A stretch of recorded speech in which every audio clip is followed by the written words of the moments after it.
급한 성격 계속 가지고 와야 돼요. 교회 안에서 죽여야 돼요.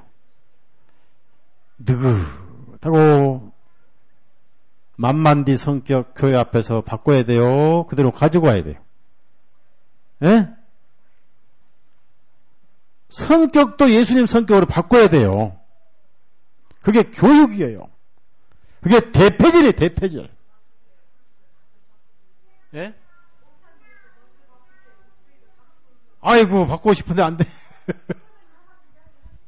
바꿔야죠. 노력해야죠. 예, 알겠습니다. 알겠습니다. 성격 바꾸겠습니다. 예. 하여튼 바꿔야 되고, 성격뿐 아니라 게으른 성격 급한 성격도 바꿔야 돼요. 맞아요. 맞습니다. 예, 알겠습니다. 맞아야 돼요. 자, 그래서, 바꿔야 되는 게 성경에 올리고, 못하더라도 하려고 하는 노력을 해야 돼요. 예? 무슨 말인지 모르겠네. 하여튼 알았습니다. 자, 그 하고 어떻든 우리가 교육을 받으면서 바꿔줘야 되고 그 다음에 우리의 껍질이 벗겨져야 되겠죠. 하나하나 옛 생활 또 습관 잘못된 거 이게 교육이라고 그래요. 교육. 성도의 교육. 그래서 우리가 자라가면서 그걸 성화라고 그러죠. 성화. 근데 이게 성화가 빨리 되신 분도 있고 천천히 되신 분도 있어요. 그건 어쩔 수 없어요.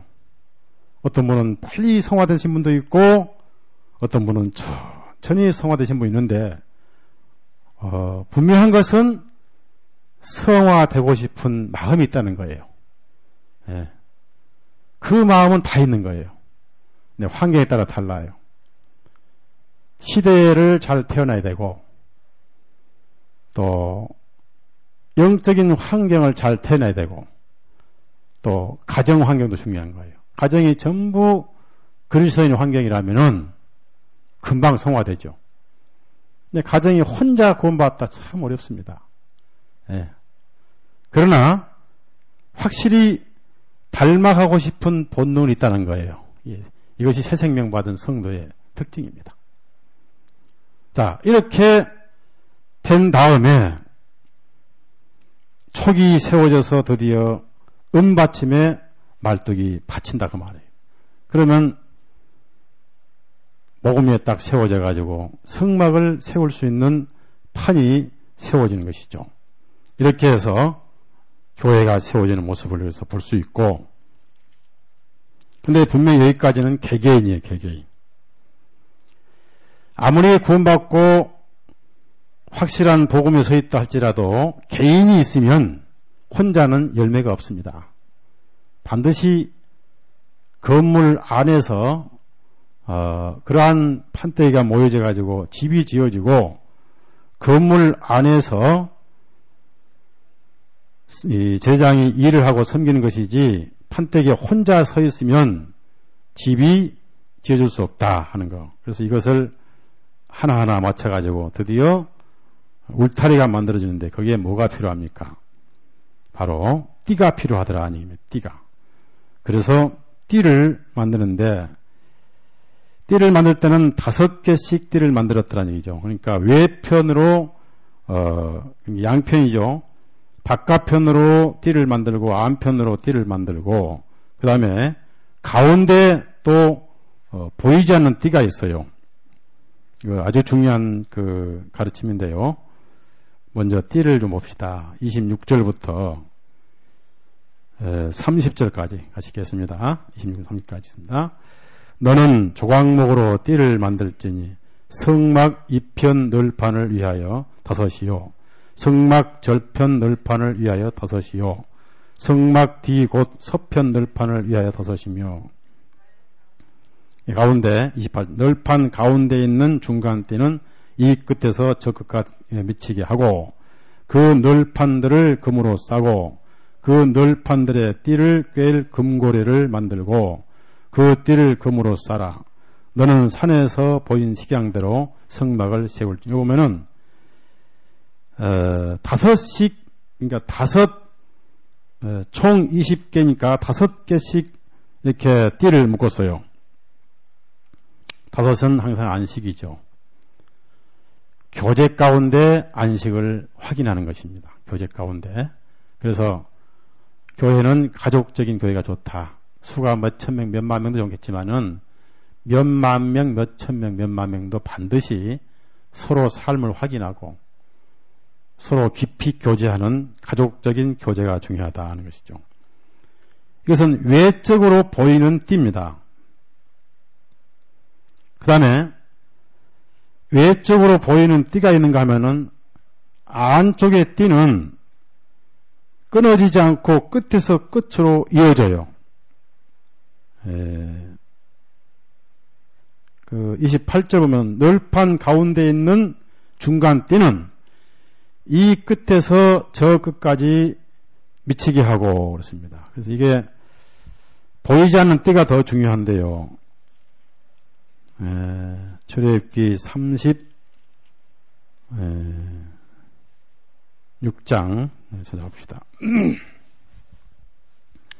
36장 33절에 만들 때 이제 이렇게 만드는 거예요. 그러니까 왼쪽으로 안쪽으로 바깥쪽으로 보이는 것은 5씩에서 5 널판씩 하나씩이니까 5개씩 하나씩. 그리고 한 가운데 보이지 않는 가운데 구멍을 뚫어서 하는 뜰판은 연결되어 있어요. 자, 33절부터 34절까지 같이 읽습니다. 그 중간 띠를 만들되 널판 중간 이 끝에서 저 끝에 미치게 하였으며 그 널판들을 금으로 싸고 그 널판에 띠를 꿰 금고리를 만들고 그 띠도 금으로 쌌더라.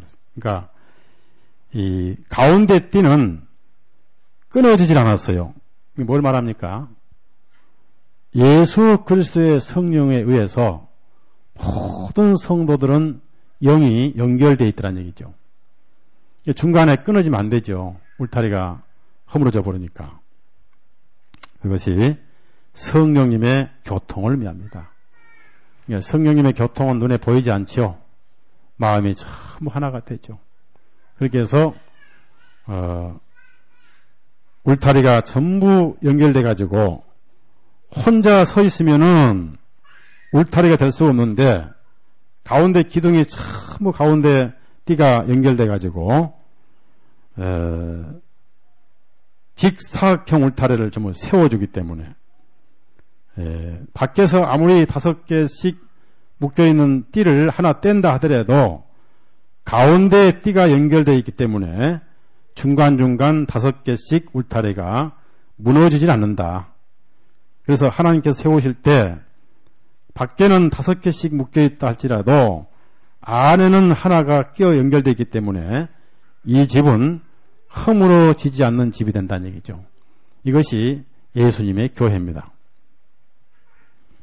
그러면 띠는 뭐냐? 여러 가지 의미가 있지만은 에베소서 4장 첫째가 사랑이죠. 사랑과 진리는 같이 동반되죠. 사랑과 진리. 에베소 4장 같이 읽어요.